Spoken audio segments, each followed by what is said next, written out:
na siya. Recipe ito ni Baguio Mountain Man. Ang cravings ni Mrs. Kinamatisang baka. Cheese! Ito yung karne binigay sa akin.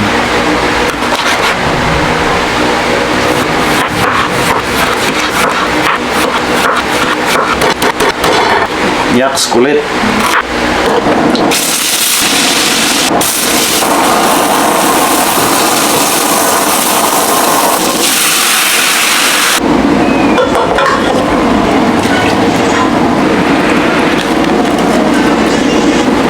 To 5 hours. Ayan na siya. Malambot na siya. Naano ko na kanina. Ayan na siya. So, recipe ito ni Baguio Mountain Man. Actually, ginawa ko na to last year. Tapos, cravings ni Mrs. Kinamatisang baka.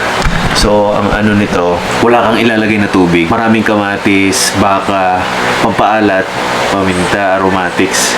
Bawang sibuyas na actually. Optional na lang. Naglagay na lang ako ng laurel tsaka dalawang star anise ayaw kasi ni Mrs. Chinek ko na kanina, sobrang lambot na siya. Nagtubig, pero sauce lang yung consistency niya. So, try natin. This is the beef.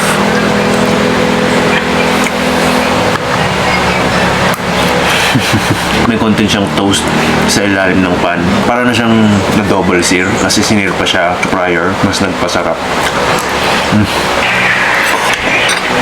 Try niyo to. Ay sir, maram. Cravings mo na ako eh. Mekan. Tagal ko nang nire-request ito. Mga tanton. Yeah.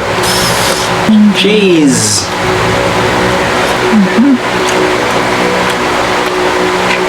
First, Robert, happy anniversary, Robert. Gat ka rin.